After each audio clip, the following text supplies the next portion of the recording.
Welcome to InterPartyConflict, the podcast where we answer your questions so you can have the best tabletop gaming experience possible. My name is Gabe. And I'm Jeff. And we are going to answer your questions. Before we get started, Jeff, how are you doing today? I'm doing pretty good. How about you? I'm doing pretty good as well. We've had a pretty good response to the last two episodes. Nice. We're on iTunes. I don't know how to use Twitter, is what I was going to say. I am really bad at it. I'm probably someday going to look back and be so embarrassed at my first few posts on Twitter, my first few tweets, whatever they are. I'm constantly pruning away my old tweets from like 2000.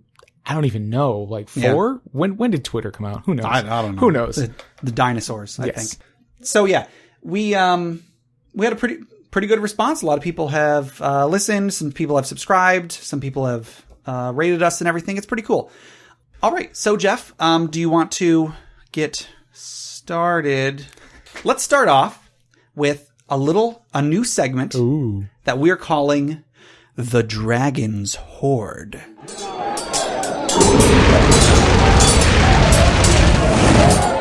In this segment, we're going to talk about a magic item. Today, we're going to be talking about a magic item from the 5th edition Dungeon Master's Guide. We welcome you to submit any magic items that you'd like to. If someone wanted to submit a magic item, Jeff, where would they go? They could go to InterPartyConflict@gmail.com, send an email there. There you go. There's other ways to contact us through Reddit at r/InterPartyConflict or the blogspot at InterPartyConflict.blogspot.com. There you go. Got it. And and all those, that's InterPartyConflict is all one word. So no hyphens, no underscores, no nothing. InterPartyConflict, all one word. So we're going to talk about a magic item today. And today, the magic item we're going to talk about is the Alchemy Jug. Let me give a little description from the Dungeon Master's Guide.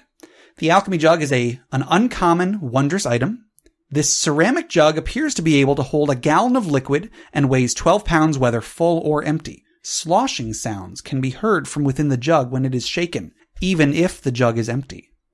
You can use an action and name one liquid from the table below to cause the jug to produce the chosen liquid. Afterward, you can uncork the jug as an action and pour that liquid out up to 2 gallons per minute. The maximum amount of liquid the jug can produce depends on the liquid you named. Once the jug starts producing a liquid, it can't produce a different one or more of that one that has reached its maximum until the next dawn. So this is a jug that creates liquid on command. The substances that it can create are a little interesting. We have 8 ounces of acid. Okay. Could be useful. You could burn through a lock or something like that. You could maybe catch it in a vial and throw it at an enemy. You know, lots of uses for acid. Okay, got some cool ones. Next one, basic poison. Put some of that on your weapon. Put it in somebody's food. That's pretty good. Yeah. Beer, 4 gallons. Right, you know. Yeah, every adventurer's got a use for some beer. Yeah. You know, that's a pretty good one. 4 gallons will get you by. It'll a small party. Yeah, and that's per day. Okay, so, yeah, right. Yeah, that's pretty good. Next up, 1 gallon of honey. I mean, sweeten your tea. There you go. You can eat it. You could set a trap for a bear or something. You catch more flies with honey. That's true. That's true. So the age-old saying goes. You have to wonder, though, do they have that saying in your campaign world? I mean, what kind of flies are we talking about? Probably monstrous flies. What's their large category? What's their flies. Challenge rating? Oh goodness.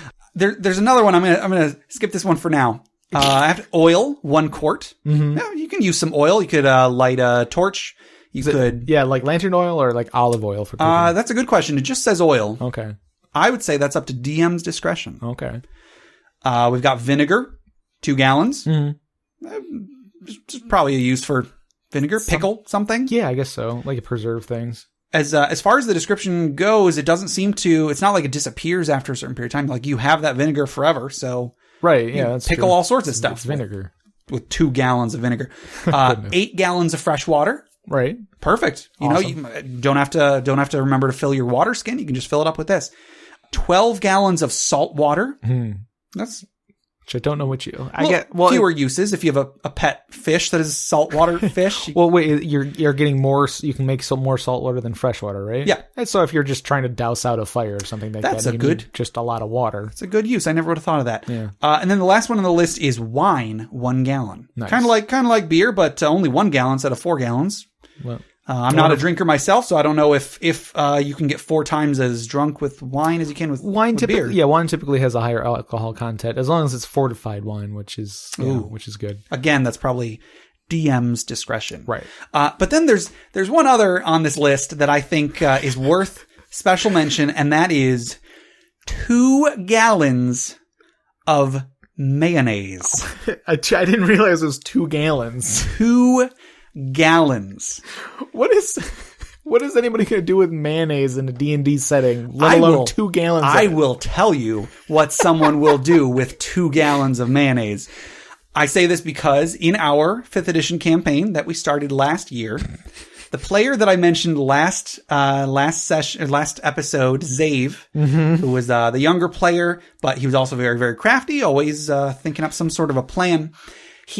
He was the player that wanted to start a gang, or at least he wanted to be a part of a gang or something. The way that I don't know if I quite explained how I did this last episode, but I didn't just give him a gang. What I did was I allowed him to get an in with an existing gang. And the way that he did that was he basically hired a bodyguard, a couple bodyguards, and some street urchins to act as if they were his gang, so that he could make a good impression with this other gang. And that other gang, I don't know why I didn't mention this last time. I fumbled around for the turtle gang, and what I should have said was the tunnel snakes. Oh, right. That was the name of this gang that he got an in with. And the way that he hired these street urchins, these vagabonds, was by offering them mayonnaise. He gave them free mayonnaise in exchange that they walk around with him for a few hours and act like they're part of his gang. I mean, you have access to basically unlimited mayonnaise as long as you're not using more than 2 gallons a day. And now, I personally think mayonnaise is disgusting. I would never take mayonnaise as payment, especially straight from the container. Like, if they're not handing me a jar of mayonnaise, if they're handing me a handful of mayonnaise, I wouldn't take that as payment. Then again, these were poor people from, living on the streets from the lower part of this town. It's, what the heck? Maybe they would.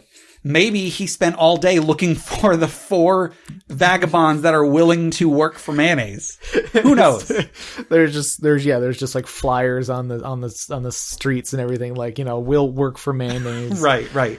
So anyway, I allowed it, and so that's how he started a gang. And his gang, his quote unquote gang, was he wanted to come up with a name for them. So I did a little Google foo. I found an Elven to English, or an English to Elven translator. Oh my goodness. And I came up with the name Milotalu, because that was, in Elven, the best translation I could find was the Elven words for water, eggs, oil. Right. Because those are the 3 ingredients in mayonnaise. Yeah, because I don't think there's going to be a direct translation of mayonnaise to Elven. Right. So... Well, a thing I should say about this is I was in this party and they kept talking about mayonnaise, and I'm like, oh, it must be just something that Gabe had allowed. And I was like, okay, well, Zave just wanted to do mayonnaise. Okay, that's all right. Whatever. It's mayonnaise. It's a liquid. I guess it's fine. It's just so weird. Later on, I read the description of the jug itself, and it's actually on the list. I thought you guys were just joking. I thought this was just something that Zave came up with, but it's actually on the list. It's like, okay, water, obviously, wine and beer, sure. It's it's D&D, acid. Why not? It's alchemy, sure. Chemistry, right, yeah, exactly. Vinegar. That's a big thing for alchemy as well. I mean, all those make perfect mayonnaise. I don't know. I guess because it is an easy to understand chemical reaction. I guess because it is water and oil, which do not mix, but combined with an emulsifier, such as an egg, then you get mayonnaise. So it's like, so this jar, rather than making like milk or like, it's so, I don't know. It's just so odd, but I don't know. I didn't write it. Right. It's in the book. I'm not going to question it. Yeah. And another interesting use for this Alchemy Jug. I gave you guys the Alchemy Jug because when 5th edition came out, I read it in the Dungeon Master's Guide, and I really liked the description. I thought it was really cool, so I gave one to you guys. You guys found a few other uses for it, one of which I thought was interesting. You guys had been hired to, I think you guys were like posing as members of yet another, gosh, there were a lot of gangs in this campaign. You guys were posing as members of this bandit troop. Yeah. And at some point you were going to like catch a merchant caravan that was passing on the road. And I think your character took the Alchemy Jug, and your role in the encounter was you were standing on the edge of the road acting like you were urinating. Oh my goodness. But instead you were just pouring water, I'm guessing probably salt water, from the Alchemy Jug. Right. Because, why not? You got it. Might as well use it. Yeah, I think we were by the docks or something. So it was like over by like the river, just like pouring the jug into the river to make it look like I was urinating for a really long time. Yeah. Yeah, there you go. And then so that nobody really noticed me or thought I was up to anything. Yeah. They would pass by you, and then you could spring on them at the last second or whatever your plan was. I don't remember. So, we got some good uses out of that jug. Yeah, I think I love items with a lot of versatility. Yes. Especially when they've got oddball things they can do, like create mayonnaise. Yeah. Because why not? Yeah, I like the magical items that are a little bit more like mundane. Because yes, it's magical because it produces these things, but it's just producing like water and mayonnaise, and like, what are you going to do with that? I don't know. Figure it out. You'll find a way. Also, anything that just produces a mechanical benefit, I think, is a little boring. But, whatever. There's a time and place for those too. But, I just like more interesting things that you have to really think about how you're going to use it. Right. And usually come with some weird things and they're more memorable than, okay, yeah, I had this cool +1 flaming sword, but, it's a +1 flaming sword. Yeah. You know what you're going to do with it. If you give me a +1 flaming sword that has like artwork drawn on it, and then there's like a side quest I can go on by searching for the creator of that sword, that is way more interesting to me than the sword itself. Right. Yeah. There's always a way to make something that is just kind of dull. There's always a way to make it cool. Gotcha. So that'll do it, I think, for the Dragon's Hoard. Okay. We will be doing some more of that in the future. If you want to submit any magic items, go for it. You can send those to InterPartyConflict@gmail.com. There you go. Please send us emails. Please. And then we'll probably just kind of, until we get a good number of those that we like, we'll probably just keep picking ones from the Dungeon Master's Guide. We might get them from other editions. Any magic item that we like that we think could have some interesting uses, we'll talk about. Heck, there could be some weird ones in all the supplemental books and things too. We'll find. I'm sure there is. Yeah, some obnoxious ones. All right. So Jeff, do you want to get into questions? Yeah, let's go for it. We got this first one here is a bit lengthy, but should be good. We got it from Reddit user Brandon Dorf. And his question is, what is your opinion on marketplaces within the session? He says that for him that they seem to drag on for a bit and his players don't seem to get too excited about them. He tries to spice things up by having high energy shopkeeps and sellers. But ultimately his players just wait for their turn to buy things and then they leave. And he's asking if we have any suggestions for purchasing using gold or just making the process less painful. Now, when I first read this question, it sort of took me aback because I had to think, wait a minute, people use InGame Shopkeepers? Mm-hmm. And that's not any judgment on him or anybody, because I'm sure lots of people do. It's just that I don't. I haven't for a very, very long time. When I first started playing D&D, I mentioned that the group I was in was not very good. And they would kind of have in-game shopkeepers, but it was like, okay, we're going on a tough adventure. We got some gold last adventure. And then one of us would be like, hey, DM, can I buy some healing potions? Healing potions are like, well, we're like 50 gold or something. I have like 400 gold. And the DM would go, he would roll some dice and he'd be like, okay, the shopkeeper has 2 that you can buy. And it's like, okay, I guess I spent a quarter of the gold that you gave me last adventure. What can I do with the rest of my gold? I don't know. Right. I remember there was one time one of the players, we were like maybe 5th or 6th level.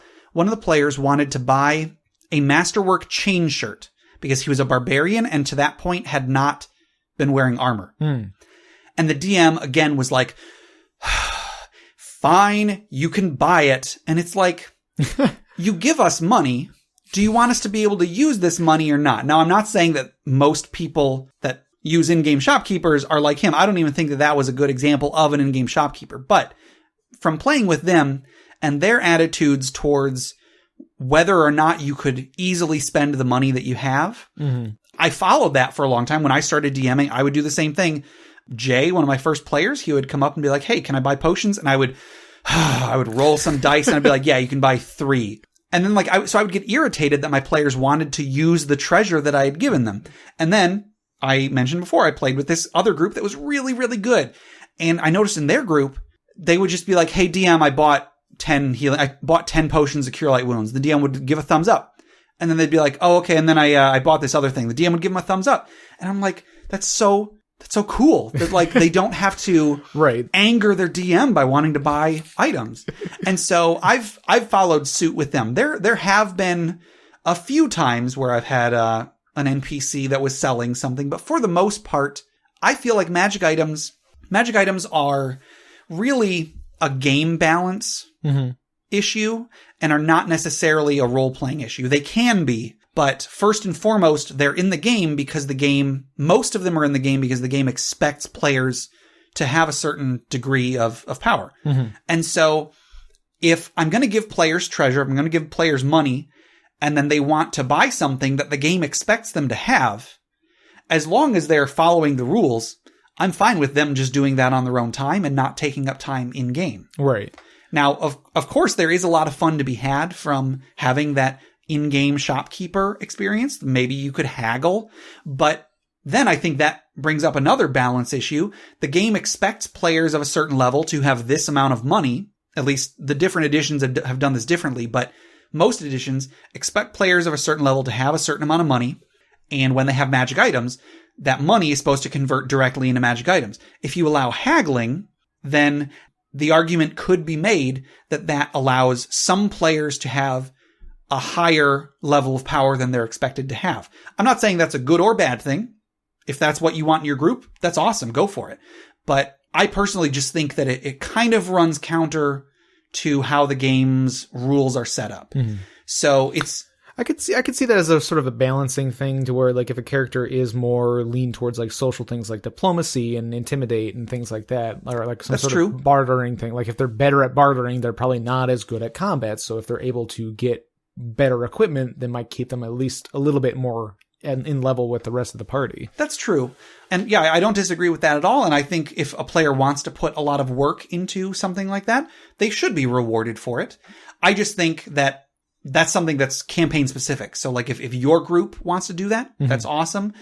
As like in the game's general rules, I just think it's a little weird that they set up the challenges to be for a specific amount of money essentially. And then a lot of players end up using things that kind of go against that. Again, whatever your group is fine with, go for it. I just find in-game shopkeepers a little cumbersome and hard to do right. So if you were going to do one, you really kind of, like the question was asking, you have to use high energy. You have to find some way to make it interesting.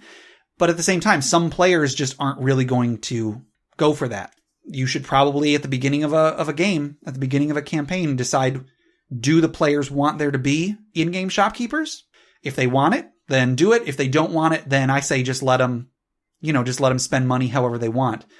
I actually have a bunch of issues with the whole money system in general in D&D. Right. Again, I feel like money is meant as a game balance issue, and I don't think it works nearly as well in universe. Right. It's more of a player progression mechanic than it is anything to do with like the story. Absolutely. And I think that it gets kind of ridiculous if you think too much about the story when spending gold. Because think of it this way. In 3rd edition, the base economy was something like the average blue-collar worker makes 1 silver piece a day. Mm-hmm. Something like that. There was some sort of just a simple rule of thumb. Yeah. So when you're an adventurer, of course, you're making a lot more money because adventurers are risking their lives multiple times every day. Right. It's just what comes from being an adventurer. High risk, high reward. However, then when you have an adventurer that kills a dragon and ends up with, let's give a modest amount, 2,000 gold, which in 3rd edition would give you a +1 weapon. So an adventurer is now 5% better at hitting things with a sword. Maybe 5% is, that's not the great way to do those statistics. But basically, you are marginally better at doing what you can already do. 2,000 gold to anyone that is not an adventurer. That is enough money to retire and live a lavish lifestyle for the rest of your life. So you have to ask yourself, why is an adventurer willing to trade a lavish lifestyle for a marginal increase in their ability to swing a weapon? Right. Yeah. And it gets, that's for a +1 weapon. When it gets to the point where you have, let's say, a +4 weapon you want to make into a +5 weapon, you are trading nearly 50,000 gold. So 25 lavish lifestyles. You are literally trading a king's ransom for another marginal increase in your ability to swing a weapon. It's so odd to me that if you're trying to be realistic with your character's goals, it's so odd that anybody would be willing to do that. And again, that's only that's for a +5 weapon. If you have an effective +9, so +5, let's say you have a +5 sword and you're trying to make it a +5 Vorpal sword. Right. You are trading 150,000 gold for a very, very deadly weapon. But you and your entire bloodline could live like kings off of that money. Right. So what are you trying to get out of having that good weapon that is more important than your entire bloodline having the ability to live like a king? I think it's just that you need a special kind of insanity to be an adventurer. So having a lavish lifestyle, that's nothing to them. They're like, no. I'm going to go out there and cut off a dragon's head with one single blow with this awesome weapon. That's what I'm going to do. That's what my idea of a lavish lifestyle is. I suppose. But I mean, that is pretty extreme. That's an extreme. It's like, all right, yeah, yeah, the wages of a normal worker versus the wages of an adventurer are so ridiculous. And that's not even going into when you buy a magic weapon, you're buying it assumably from a shop. Yeah. Okay. So that shop had that magical weapon. Where did they get the means to make that magical weapon that's worth that much money? Yeah. And then when you give them all of that gold, where does that gold go to? That shopkeeper's got 100,000 gold just all of a sudden, and what does that do to the world's economy? Yeah, that's a good question. Does that person go run off and start a country somewhere? And also, let's say you're just your average run-of-the-mill adventurer. You get 2,000 gold and you want to get a +1 weapon. Again, you have a lavish lifestyle amount of money that you are handing over to someone that you may not even know. I mean, I suppose you could try to make that part of the role-playing, but then cool. You end up spending a lot of time at the table just to get something that the game expects you to have for balance purposes. Right. And so the more you think about the economy of the game's magic item system, the more ridiculous it gets. And that's not even counting selling magic items. Right. Every edition, I mean, I'm blanking a bit on how 5th edition handles it, but every edition before this, there's always been some rule about you can only sell magic items for X% of what you paid for them. Right. So whatever the market price was, you can only sell it. In 3rd edition, it was half. In 5th edition, it was 20%. Oh, geez. So not only are you giving someone a king's ransom, but for some reason, you're accepting the fact that, well, I paid a king's ransom for this. I guess nobody else is going to be willing to pay a king's ransom, so I'm just going to accept 20% of a king's ransom. I'll accept a squire's ransom. Right. Like, no, that's not how economy works. If you have something that has permanent value... Well, it's supply and demand because, like, what's the only demand for a Vorpal +5 sword is you, basically. So I mean, like, I think there could be some argument to like, yeah, like, no, it's not going to be worth it's only worth that much to you, but to anybody else, maybe it is only worth 25% or 20% of then that. I want to see the merchants that are making bank off of when someone comes looking for a +5 Vorpal sword, they're like, hang on, just wait a few days. And then they go and they look around. Oh, okay, this guy has one. He wants to sell it. All I have to do is give him 20% and I make the other 80%. Let's do this. Like, some sweet gains there. It's so goofy. And like, there's never any justification for it. It's always like, that's just how it is. Right. You just have to accept you cannot be the person buying it for 20%. You have to be the person buying it at full and then selling it for 20 or even half, whatever. It's just so ridiculous. Yeah, I think, the in-game economy that's a whole nother thing. Yes. I am glad at least that they've gone away from in 3rd edition, it cost experience to make magic items. Right. I think that was an interesting, it was a good risk versus reward because you could spend a very, very vital resource, experience, in exchange for more money. Like you could make a magic item yourself in order to save a huge amount of money. That being said, it did impact the balance of the game. Yeah. You would be expected to have a certain amount of power. Maybe you would have that power because you'd have extra money you could use to make magic items, but then you would be behind the curve in other ways. Sometimes that worked out in your favor. Sometimes it didn't. I remember at least one campaign where I was the person in charge of making magic items for my party, and then I ended up a level behind everybody else. Right, yeah. And that plays more into the idea that, like, gold is just a progression mechanic. It's nothing. It really shouldn't be treated as anything else because it's just another form of experience, basically. Yeah. It's like, you could theoretically just turn gold into experience and then just have your characters buy equipment with experience. Yeah. So what I wanted to talk about is, because I have these issues with using gold, like using an in-universe currency to buy game mechanics. I don't like that. I think it doesn't really make sense. So a while ago, I proposed a different, it's really just kind of a reskin of what's there, which is something that I do with a lot of things when DMing.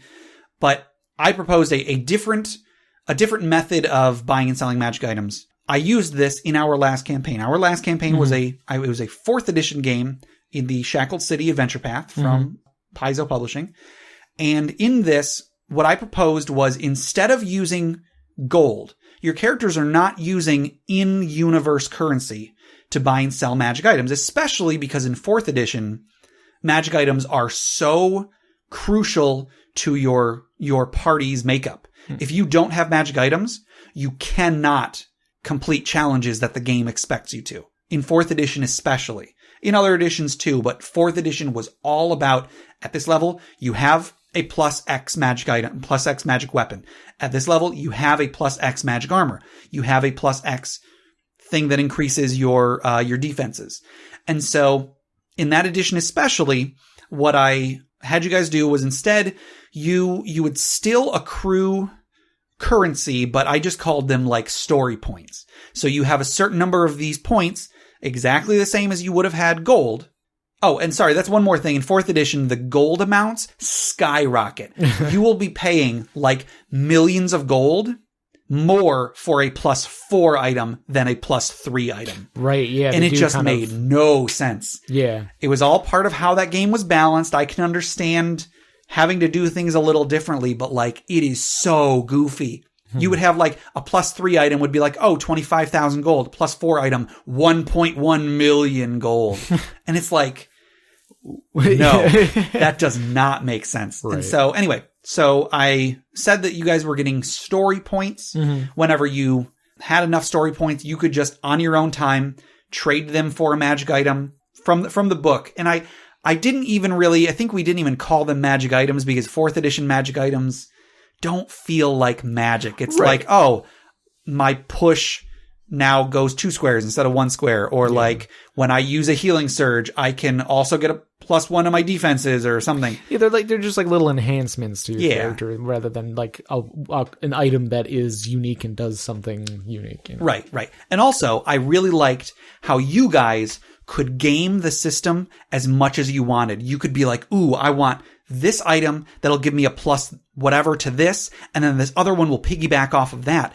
So you could buy these items whenever you had enough story points, and you could sell them for 100% of what you got them. You could just trade in and out, really, anytime we weren't at the table. So like you couldn't do it in the middle of a combat or something, but if last session you got these magic gauntlets, and then this session you wanted something else instead that cost the same amount, you could just go ahead and do it because you could play your character the way that the really 4th edition system was designed for. Mm-hmm. You could play it like you're playing some sort of a strategy game, which really 4th edition was. So you could pile on everything that made your character as effective as you wanted. Yeah. Because I think that edition really lends itself to that. Right. Yeah. I feel like definitely 4th edition would be that'd be the best use of this system. But yeah, like, cause like it felt like, I was sort of like tweaking my character and like, you know, like, okay, like this adventure, I didn't use this item as much anymore. Like I didn't get the use out of it I thought it was going to. And then rather just feeling basically buyer's remorse for that, it was like, okay, I'm going to switch it out for maybe these 2 lower level items that are like, they're, mechanically are, less, but like do less, but like they work better with what I want my character to do. It's just like they're like little enhancements, like a little extra skill point here or a little extra like an encounter power there, nothing crazy. Yeah, I really liked that. Because this game that when we started the campaign, we sat down beforehand and we decided what type of a campaign we were going to want. Mm-hmm. And the whole reason we were running 4th edition was because it was more action-packed and it was more gamey than other editions. Mm-hmm. And that's what we wanted. So if that's what your group wants, then you should try something like that. If it's not, if your group, doesn't want that specific experience, then, you don't necessarily have to go with this. Now, this system does have some drawbacks. Mm-hmm. A few adventures in, we did kind of run into some things that I felt made this part of the game a little bit less fun.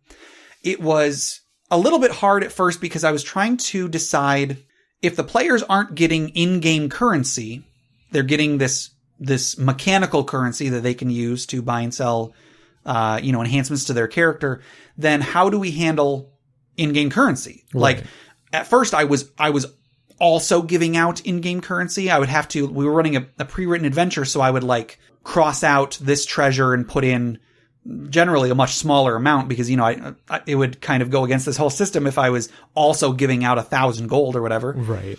But then there's the question of, well, how much should I be giving? And you had to go onto a much more granular level to decide, well, I want the characters to have this much currency in the story, but I don't want them to have too much currency in the story and so on.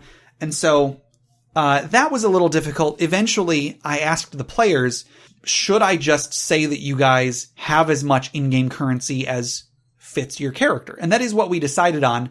One of the characters was coming from wealth, so he just always had whatever amount of money he felt he should have.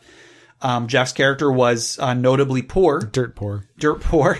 And so he, story-wise, would have less money, but at the same time, I guess, if there was something you wanted to buy with your character in universe, we would hand wave it and say, yeah, you found a few coppers on the ground or something. Because when you're using money that way, instead of like, if you allow your players to just have whatever money they want, then they're going to go ahead and buy the best magical item they can get. Right. But in this case, it's like, okay, like they're only ever going to be using it for story things. And like, and if it gets to a point where they're like, okay, I'm going to buy my way through this dungeon basically with money by bribing guards and stuff. At that point, you're like, okay, no, they won't take the money. Yeah. Just kind of, Yeah, and to be fair, I'm not 100% happy with how this did turn out. Right. I don't know. I still am conflicted about making in-game currency purely role-playing based. I think that there's probably a way to make it work. It probably could have gone bad if we had kept the campaign going long enough. There are advantages and disadvantages to using actual currency in game, but I think it was an interesting experiment, something that definitely still needs tweaking. But I just wanted you, our listeners, to know there are other ways that you can do currency, because I love to have my mind in the head of the character, and thinking about the money he has just doesn't work. It's so hard to reconcile in-game currency with mechanical currency. So, just something to think about. All right. Well, we could definitely go on about that all day. Yes. Yeah. Yeah. Let's go to the next question. All right. So this next question is from Reddit user Loco LaRue. I think I got that right. Yes. All right.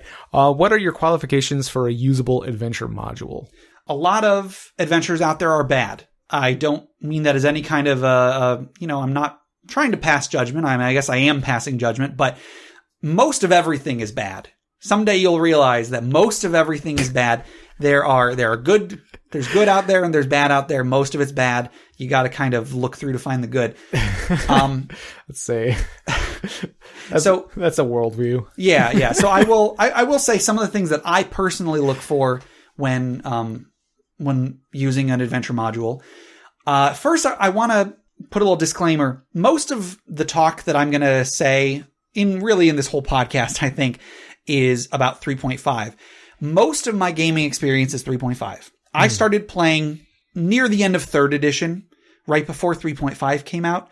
And then, so that's when most of my playing happened. That's when most of my DMing happened. And as the later editions came out, I like all of the editions for different reasons. Someday we'll probably get into why is 4th edition not garbage. And I would love to tell you why 4th edition is not garbage, because I think 4th edition is great at what it does.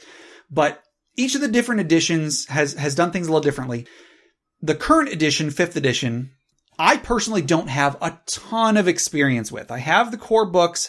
I've read some of the some of the third-party books. I've read some of the other books that have come out, but I've only run one 5th edition campaign. Didn't really go for too long. But what I have read of 5th edition, it is very, very similar to 3.5. To be honest, I was actually a little bit disappointed when 5th edition came out because it was so close to 3.5. I can understand why they did, because of all the backlash against 4th edition. Right. Yeah, I found myself actually kind of excited about it because I always liked playing 3.5, and I never really got into 4th, which is sort of sad because when we did play it, I like it. It's fun. Yeah, and don't get me wrong, I love 5th edition. Right. I would love to get more experience with 5th edition. Sure, yeah. But the last campaign I ran was not a 5th edition campaign. I mentioned it was 4th edition because we were going for a very specific thing. So I don't have a lot of experience with 5th edition, because what I did run in 5th edition was either I took earlier edition adventures and then converted them to 5th edition, because at the time there wasn't a ton of 5th edition stuff out. That's true. And then when we ran the 4th edition campaign, I didn't really use many 4th edition adventures either, because 4th edition, the combat is very easy to build. It's like you take this level of this type of monster and this level of this type of monster, and you put them in the combat. Like it's really easy to make 4th edition encounters. And I don't like how 4th edition handles a lot of their the skill challenges and how they do traps and how they do treasure. So when I did run 4th edition adventures, I would take 3rd edition stuff and then convert it to 4th edition, because I was going to be remaking a lot of the encounters and such anyway, because, it wasn't, the 4th edition stuff wasn't really what I liked. So the whole point I'm talking about this is that a lot of the stuff I'm going to talk about applies to 3rd edition mainly, 3rd edition and 3.5, but really you'll eventually realize it's all the same. You can apply any edition to any other edition and so on. It's just a matter of tweaking the mechanics.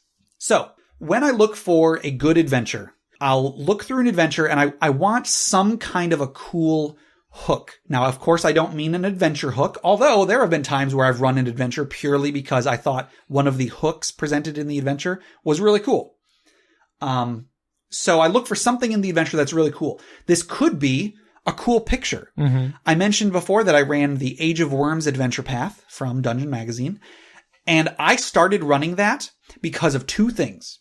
Number one of the adventures had this really cool picture of this guy in black armor holding a green worm in his hand, and in his other hand was this awesome weapon. Oh, right. That was a combination of a morning star, a pick, and a blade, some kind of a blade. Yeah. They eventually gave it stats. It's called the Executioner's Mace. Oh, jeez. It was made specifically because this picture existed. The guy who drew the picture was just kind of drawing a cool weapon.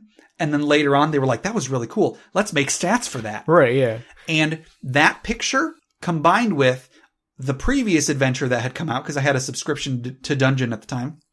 The previous adventure revolved around the players eventually getting these two swords that, when used together, could create this like thunder and lightning attack or something that I thought was so cool. So like the picture of those two swords and the picture of this dude holding this awesome weapon, that made me want to run this entire adventure path. Right. So at that point, I called up Jeff, I called up Jay and Steve, and I was like, guys, I want to run this adventure path. I have the first like 6 issues. The rest will come out as we go. We got to run this. This is really cool. So that alone, if there's a really cool picture, that can get me interested. It could be that there's a cool set piece or a monster in one of the adventures. There was an adventure that was on Wizards of the Coast's website back when they had official adventures that they just like had up for download. It was a very short adventure that revolved around fighting a calzone golem. There was a wizard that was also a chef or something that had like created a bunch of little things around the house, and like something went amok while the wizard was out of town or whatever. So you have to go into this house. You eventually fight this calzone golem. And I just thought, that is so cool. I have to find some way to run this. It just sounds delicious. Yes. And like if you attacked it with like a slashing weapon, a jet of hot tomato sauce would deal damage to you. And then because of the way that golems work, like if you cast a fire spell on it, he got like damage reduction or something because you're like baking you're baking the dough more. Exactly. I just thought that was so cool. I loved it. And I think the adventure was called Something's Cooking. So if anyone ever wants to try to track that down, I'm sure that's out there. Oh, goodness. So yeah, a cool monster. Maybe like there's just an encounter that's in one of the maps looks really cool. Anything like that can just get me interested. Additionally, anytime if it's a cool genre or just something that hasn't really been done before, like, oh my goodness, if it's a murder mystery, I'm going to run that adventure. There's been a murder. Yes. If there's like something that takes place in a haunted house, heck yes. I ran a few adventures from the first Pathfinder adventure path, the Rise of the Rune Lords adventure path. The second adventure from that is in a haunted house. And there's a picture at the end of it where this dude is holding this giant straight razor. That was like a weapon that they introduced from that adventure. And that picture plus the haunted house, oh my goodness. I was so excited to run this adventure. It was so cool. And it was a haunted house in that there weren't like ghost enemies. It was that every time you entered a room, each room had like a specific supernatural thing that would happen. Okay. And like it would happen differently depending on who entered the room. If you entered a room more than once, it might happen differently. There were just so many neat little mechanics around these haunts that they called them. Okay. And it was just, so it was a genre that I really like, a haunted house adventure, and they did something cool with the mechanics too. Yeah. It's very Cabin in the Woods and what's the board game? It's Betrayal at House on the Hill. Yeah. Yes. Yeah, it was so cool. So like I really like that adventure. So yeah, that pulled me in because it was a haunted house and because of the cool picture at the end. Yeah, you'll find that Gabe and I, when we choose to do things, we like the things that get us to do things are very simple. Yes, they're very, very shallow, I would say. But I mean, like when you get that hook, when you get into it, like you really get into it. So like you can get into the details of this thing because you like that picture. So you're really going to read through this adventure and see like, okay, what is this thing? And like, you'll Yeah, you end up having more fun that way, I guess. Yeah. I don't know, when you're more invested in it, even if it is for a simple reason like a picture or or the color red or green. But yes. I love red and Jeff loves green. To a almost disgusting amount. Yes. Just disturbing. Yeah. I would say I don't have like an official quote or anything to back this up, but I'm pretty sure that pretty much I'll throw out a false statistic here. 80% of all sales come from getting the person's attention. I'm being right out in the open. I'm making up that statistic, but so much of selling something, whether that is physically selling something or just, getting someone invested in an idea, comes from getting their attention in a way that makes them interested. Right. Yeah. Also, anytime there's an adventure that does something at an inappropriate level, and I'll explain what I mean by that. Most of the time, you won't see something like plane hopping until high-level adventures, because in order to travel the planes, you usually have to have, a high-level spell like plane shift or gate or whatever. Or interact with some creature that has the ability to do so, which is usually a really high level. Yeah. You'll also find that plane hopping adventures only encounter high-level monsters. Maybe that's because, there are just high-level monsters on the other planes. Or it might just be because the only adventures with plane hopping are at high levels, so why would they bother putting low-level monsters in there? Anyway, anytime there is an adventure that has something like plane hopping at a low level, I'm invested. Because I think that's really cool. Yeah. On the flip side of the coin, anytime there is a high-level adventure that has a lot of low-level elements, such as, a murder mystery, something that is role-play based, instead of something that is just combat or just requiring high-level spells, anytime there is a high-level adventure that has something more mundane, that's got me invested too, because I know that that's harder for the writer. It's hard for the writer to come up with a way that makes it challenging at high levels without just relying on your high-level abilities. Right. Because, a high-level character can use high-level spells to get around mundane traps and things like that. So, like, if there's an encounter that can be trivialized by true seeing or a divination spell, right? That's kind of lame. So if the writer can find a way to still make it interesting, even though you're high level, I think that's really cool. So if it requires extra work from the writer, but if they can do it, that's got my interest. If I had to choose my favorite low-level adventure, once again, this is going to be a 3.5 adventure. This is going to be the first adventure from the Age of Worms adventure path. I know I keep talking about the Age of Worms adventure path. It was great. Yeah, it's a great time. If you can, find a way to get those issues, whatever you have to do, read up the Age of Worms. I think it was really, really cool. So didn't they make like a full book of it? They did not. They made a full book of the Shackled City, which came right before. But around when the Age of Worms ended, I believe that was when Wizards had already begun to stop supporting Paizo. Oh, right. So I don't think I think there was some thread about it on Paizo.com where one of the editors at Paizo said, like, at this point it just wouldn't be feasible to make a hardcover for Age of Worms because they didn't have the support of Wizards anymore. So like they would have had to deal with the rights and so on. And maybe if enough people had wanted it, maybe it could have happened. Money talks. So I'm sure it could have happened. At this point, it's not going to. Because I remember seeing, maybe it was just like a little poster or something. Maybe. Yeah, because I thought I saw like a cover for the book, or maybe it was just a cover for one of the magazines. I don't know. There was a lot of artwork for that adventure path that surfaced. So anyway, the first adventure from the Age of Worms, The Whispering Cairn, is my all-time favorite low-level adventure. Possibly my all-time favorite adventure total, but it's especially good because it was a first-level adventure that didn't suck. 3rd edition and 5th edition, I can speak less about 5th edition, but both of those editions make it really hard to survive at first level because you have so few hit points. Every monster can kill you in one hit. Well, I will say the Whispering Cairn, if I remember, did have swarms in it. It did. One of the first encounters was a swarm, which is a stereotypical low-level encounter. And can be... They'll either be trivial or like the worst thing to ever happen to your character ever. Yeah. But so this adventure was really good. It had everything.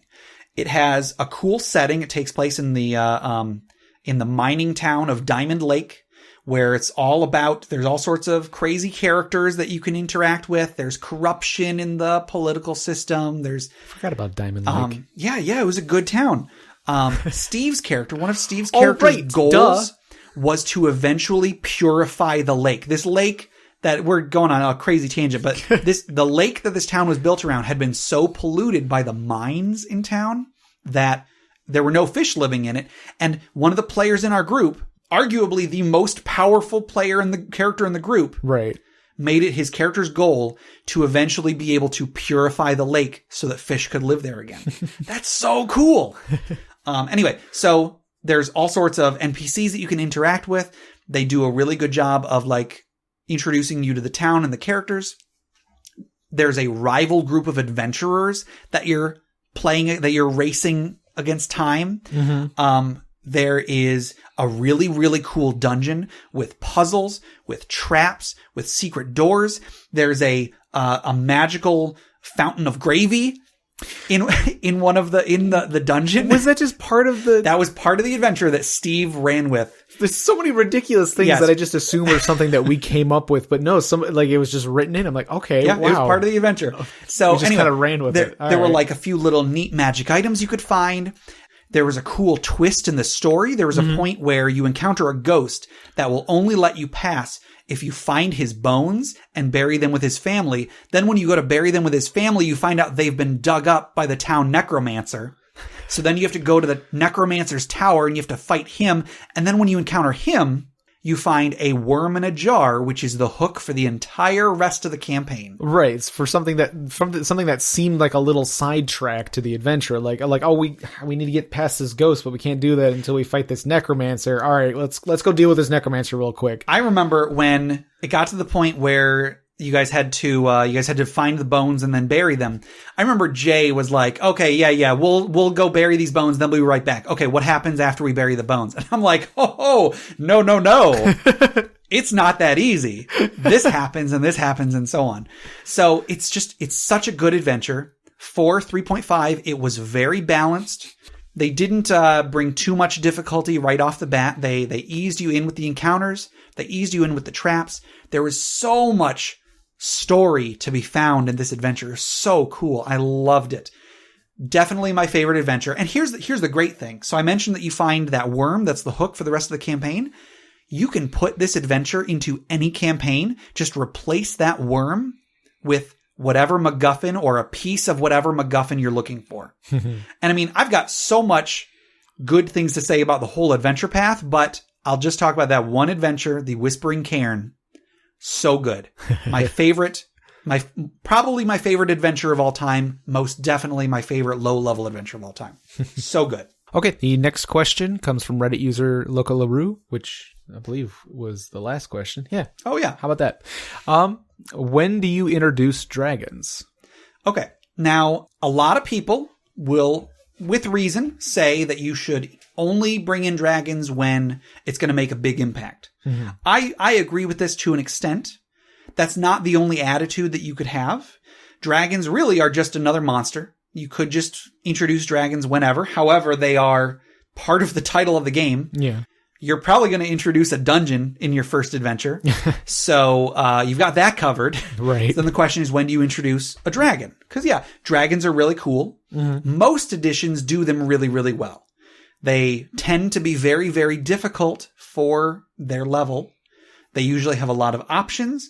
They usually have a lair that has, cool tricks up its sleeve.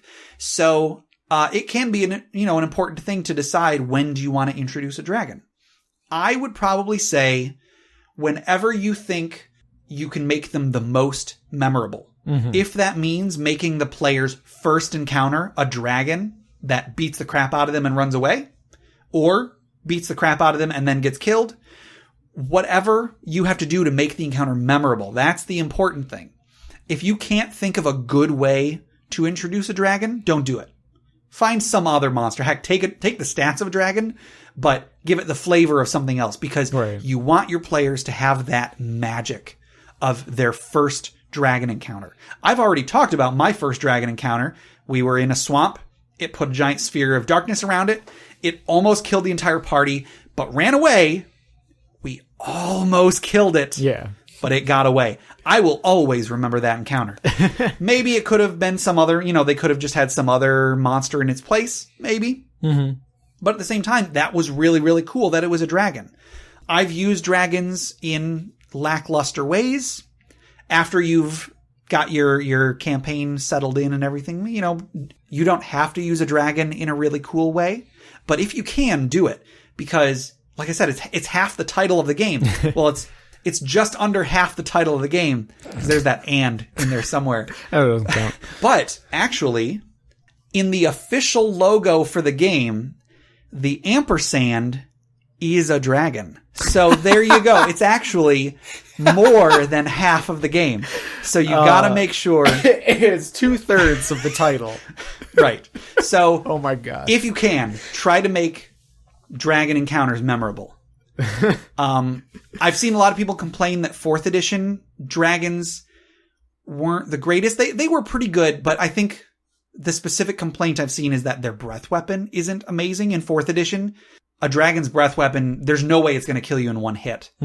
It just because, it wasn't balanced to do that because their breath weapon is like one of 6 things they can do in a round. So in that one, they kind of tweaked dragons a little bit, possibly to their detriment. But in most editions, dragons can be really, really cool just right out the box. Mm-hmm. So yeah, you might even, here's a cool idea, introduce a dragon in a different form very early on. So maybe like the players fight like a wolf or something that seems really tough and then like runs away. And then later on they find out, holy crap, that was a dragon. Now it's going to come kill us because we wounded it and we let it get away. Or something. I don't know. I feel like there was some adventure we did where it was just like maybe that guy's a dragon. Like we were just like thinking like this guy's ridiculous. Maybe he's like a dragon in disguise or something. Maybe he was. I don't know. I can't remember what that was. But there was one adventure. I think it was through Age of Worms where we dealt with a few dragons. There in Age of Worms, the first dragon I believe was in like the 4th adventure. There's a point where you fight a dragon. It's a black dragon. It's a black dragon. You fight it and kill it. And then you later on, like you don't find its lair until like 3 adventures later. You find its lair. I think there's like a younger dragon or something in there that you have to kill. And then you find that this dragon was an alchemist and it was like working on a bunch of alchemy stuff. And then you find the fruits of its labor when you get to its dungeon. Like each of you, there were like 3 potions. Each of you guys got a potion that made you like part black dragon. Oh yeah. Like, okay. That was a neat Steve's character got scales. So his AC went up a little bit. Jay's character got like acidic blood or something. And then your character, I don't remember what your character got. My character was weird in that campaign. Your character was weird. I could go on about Age of Worms all day. I do have another story about dragons that I'll tease right now. There's a story I read a long time ago about a guy who found out that his hireling was a dragon. Oh wow. I'll get to that story some other time when when we're short on time or when we're short on questions or something. Yeah. But so I think that will probably do it for today. Yeah. We answered only a few questions, but I think we got a lot of discussion out of those questions. Yeah, no, I think we did pretty good. Cool. All right, so you can reach us at a few different places. First is interpartyconflict.blogspot.com. That's our site. That's our blog with show notes, and that's where you can find the link to download our episodes. I'll try to put in some show notes about some of the things we talked about today. You can also find us at reddit.com/r/interpartyconflict. That's all one word, by the way. You can also find us on Twitter at InPartyConflict. I really don't know how to use Twitter, so I apologize in advance. I already apologize, and I'll probably do it again in the future. You can also find us on iTunes and Stitcher. Please rate us, subscribe to us, and leave us a review. We would very much appreciate it. You can also email us at interpartyconflict@gmail.com. Yes. Yeah. So please email us and give us send us some questions because that's questions, comments, suggestions, anything would be good. Yeah. Anything that you think would be fun hearing us talk about on the podcast, go for it. Complaints. Well, I mean, let's not get ahead of ourselves, Jeff. I mean, we could use complaints to our advantage. If you have complaints, send them to. If you have hate mail, send it to InterPartyConflict. There you at go. gmail.com. Yes. So go ahead and send us something, and thanks for listening, and hopefully we'll have some nice discussion next week as well. All right. See ya.